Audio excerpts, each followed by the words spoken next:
नमस्कार दर्शक मित्रों, मैं हूं वैद्य महेश मेहता।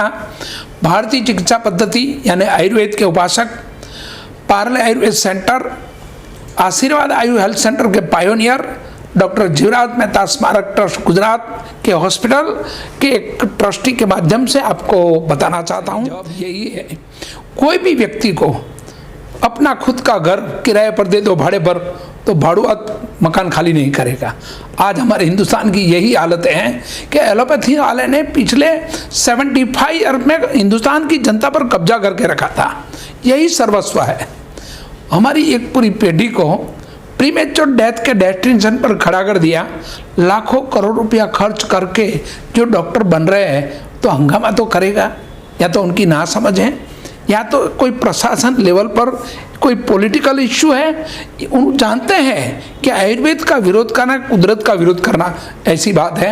आयुर्वेद के अंदर चिकित्सा शल्य चिकित्सा पद्धति सर्जरी थी है, जैसे BMS और BSAM, bachelor of science in Ayurveda of medicine.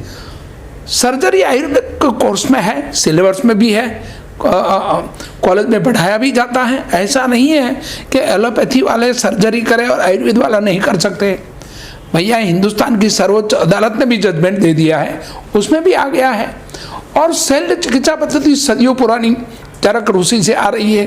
ये क्यों लोग विरोध कर रहे हैं? या तो उनकी नासमझ है, या तो कोई मजबूरी है उनकी। और मैं मानता हूँ ये हमारी सोसाइटी के लोग हैं। एक दयाजनक स्थिति है। भारत के अंदर भारतीय चिकित्सा पद्धति को उजागर करने की सरकार ने जो पहल की है वो बहुत वंदनीय है। माननीय मुरब्बी हमारे प्रधानमंत्री श्री नरेंद्र भाई मोदी ने जो कदम उठाया है बहुत आह्लादक है। पूरी सदी में किसी ने नहीं उजागर किया, वो काम उन्होंने किया है। माननीय श्रीपद नायक जी आयुष मंत्रालय के माध्यम से आयुर्वेद का और चिकित्सा पद्धति का, न्यूट्रिशन का, डाइटिशियन का जो कोर्स चला रहे हैं हमारी पीढ़ी के लिए, और पूरी दुनिया के अंदर 136 कंट्री में उसकी ब्रांडिंग चल रही है आज। तो आज आयुर्वेद को कोई हिला नहीं सकता है। ऐसी एक मजबूत व्यवस्था के साथ सरकार ने निर्णय लिया है, और जो लोग विरोध कर रहे हैं उनकी नासमझ है, उनकी एक दयाजनक स्थिति है। डॉक्टर साहब, आयुर्वेद भारत की प्राचीन चिकित्सा पद्धति है। इससे कई असाध्य रोग ठीक होते हैं, और इसके जो अनुशेष मिलते हैं, इसके जो प्रमाण मिलते हैं, वो ऐतिहासिक हैं। फिर आयुर्वेद को उतनी क्यों महत्व नहीं मिले हमारे चिकित्सा में जो मिलना चाहिए? बिल्कुल बात सही है। परदेसी हुकूमत के नीचे हमारा कुछ समय कुछ कालांतर ने सरकार ने निर्णय लिया था, कुछ ही दबाव में निर्णय लिया था। जहाँ जहाँ अंग्रेजों का शासन था वहाँ एलोपैथी का उद्गम था, और लोकल चिकित्सा पद्धति को बैन कर दिया, यानी साइड पे कर दिया। उनका माल बिकने लगा।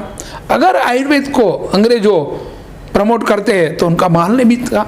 आज पूरी मल्टीनेशनल कंपनी अंग्रेजों के माध्यम से 200 कंट्री के अंदर एलोपैथी की एक दबदबा, एक स्थिति चल रही है। आयुर्वेद पूरी दुनिया के अंदर नेचुरल, ट्रांसपेरेंट, इफेक्टिव चिकित्सा पद्धति है, फिर भी दब गई है ड्यू टू प्रशासन। पिछले 75 ईयर में एक फंक्शन ने, एक सोसाइटी ने, एक सिस्टम ने दबाकर जो रखा है वो पिछली सरकार ने रखा था। वर्तमान सरकार हिंदुस्तान को पहली बार भारत की सरकार आई है और भारतीय चिकित्सा पद्धति को उजागर कर रही है। ये बात है। ये जो समस्या खड़ी हुई है, जो भ्रम की स्थिति पैदा की जा रही है, उसका निदान क्या है, समाधान क्या है? भ्रम की स्थिति की बात तो यही है, विरोध पक्ष वाले भ्रम पैदा करेंगे, उनको भी उनकी रोटी सेक रहे हैं, उनका वो दायित्व है भ्रम पैदा करना, गुमराह करना समाज को। आज देखो, किसान आंदोलन एक भ्रम पैदा है। जैसे ये चिकित्सा पद्धति का एक दीर्घायुष वाली चिकित्सा पद्धति, भारत की चिकित्सा पद्धति, चाहे कोई भी पक्ष का बंदा है, चाहे तो आयुर्वेद का ही बंदा, उसका भी वो विरोध कर रहे हैं। लेकिन दुख की बात यह है, हम किसको फरियाद करें? हमारी सोसाइटी में हमारा कोई बंधु हमारी एक व्यवस्था का विरोध कर रहा है, एक कमनसीब घटना है। भारत की जो युवा पीढ़ी है, जो हमारे नए बच्चे हैं, उनके लिए भारत सरकार ने इस शिक्षा पद्धति में काफी सुधार किया है, आयुर्वेद को भी उसमें शामिल किया गया है, क्या कहेंगे उसमें? पहली बात तो ये है कि हम जब पढ़ाई करते थे तो हमारी कॉलेज टूटी फूटी रहती थी, भंगार हालत में थी। क्यों? प्रशासन की ना तो रेगुलर ग्रांट मिलती थी, ना तो कोई प्रोटेक्शन मिलता था। आज भारत सरकार ने पूरे हिंदुस्तान में बहुत सारे नई पीढ़ी के लिए, बेटियों के लिए बहुत सारे कोर्सेज डिक्लेयर कर दिया। आयुष मंत्रालय के अंडर में आज भी जयपुर में INM में कोर्स चल रहा है। बहुत सारे हिंदुस्तान की युवा पीढ़ी पढ़ाई कर रही है, न्यूट्रिशन की, डाइटिशियन की, और स्पा, स्किन चिकित्सा, हेयर, बहुत सारा कोर्स 136 सिस्टम अप्लाई कर दिए पूर्ण भारतीय चिकित्सा पद्धति का। ये एक विदेशों को जलन हुई है, विदेशी हुकूमत की जो व्यवस्था है मल्टीनेशनल कंपनी की, उसको जलन हुई है। ये आंदोलन का वही प्रमाण है, बाकी कुछ नहीं है। भारत सरकार प्रॉपर, एकदम व्यवस्थित और आने वाली पीढ़ी की दीर्घायुष के हित में निर्णय ले रही है। डॉक्टर साहब, आयुर्वेद के जो डॉक्टर्स हैं, जो संस्थाएं हैं, जो रिसर्च सेंटर हैं आयुर्वेद के, वो आपस में उनका एकता नहीं है, लगाव नहीं है, इस कारण कहीं उन पर अटैक तो नहीं हो रहा है? नहीं, ऐसा नहीं है, लगाव भी है, रिसर्च भी है। बहुत सारी फार्मेसी काम कर रही है, बहुत सालों से काम कर रही है, बहुत संघर्ष के बीच में भी बहुत सारी कंपनियां काम किया है और बहुत सारा परिणाम भी मिला है। मैं एक सिंपल एग्जांपल दूं, अभी च्यवनप्राश जो हम ले रहे हैं, च्यवनप्राश की तुलना विश्व की कोई चिकित्सा पद्धति में है? एक सैंपल बताइए। पूरे वर्ल्ड में 56 साइंस है मेडिकल के हिसाब से। जो आहार विहार का जो साइंस है वो आंवला आधारित एक च्यवनप्राश जो बन रहा है, पूरे मेटाबॉलिज्म को पूर्ण सुरक्षित, भयमुक्त और तंदुरुस्त करता है। वो एक सैंपल च्यवनप्राश का मैं आपको बता रहा हूँ।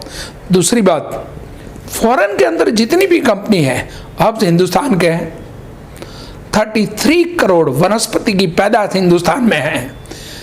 परदेसी लोगों ने क्यों पैटर्न बनाई, नीम को पैटर्न बनाया, हल्दी को पैटर्न बनाया, वहाँ नहीं पैदा होते हैं। हमारा माल हमको बेच रहे हैं। आज हमारे फार्मर की भी यही हालत है। जैसे अल्फा थैलेसेमिया के मरीज की कोई दवा नहीं है दुनिया के पास जो हिंदुस्तान में है। चिकल सेल की कोई दवा नहीं है जो हिंदुस्तान में है, लेकिन फॉरेन से आते हैं तो बहुत महंगी बन जाती है। हमारे फार्मर भी भूखे रहते हैं, खेडूत भी भूखे मरते हैं और सोसाइटी की दिशा पर जाते हैं। क्यों? 1 रुपये का माल 1000 में बेचते हैं। आज हमारी वर्तमान सरकार ने वो सारी चीज़ बंद कर दी, लेकिन ये जो हंगामा है कोई क्षणिक लोगों की हित जो जोखिम में आ रहे हैं उसका हंगामा है, उसकी ये चीज़ है। हमारे चैनल के माध्यम से दर्शकों को क्या सलाह देना चाहेंगे कि आयुर्वेद आने वाले दिनों में किस तरह से आम जनता की सेवा को और भी एक नया आयाम दे सके? मित्रों, नई पीढ़ी और ये चैनल के माध्यम से मैं आपको इतना ज़रूर बताना चाहता हूँ कि भारत सरकार ने जो एक कदम उठाए हैं वो आने वाली पीढ़ी को दीर्घायुष के लिए है, निरोगी के लिए। इतने हॉस्पिटल के अंदर हंगामा मच रहा है, इतना जो बिल बन रहा है, यानी उनका जो निर्णय लिया जा रहा है एक रिपोर्ट के आधारित, उसमें बहुत बदलाव होगा और लोगों की बहुत दुआ मिलेगी। गरीब लोग जो है, जो ऑपरेशन नहीं कर सकते, लाखों करोड़ रुपया जो दवा महंगी हो गई, वो सारा मामला एक ख़त्म हो जाएगा। मुझे लगता है कि आने वाले पीढ़ी की हेल्थ के लिए उनका बजट बहुत कम हो जाएगा।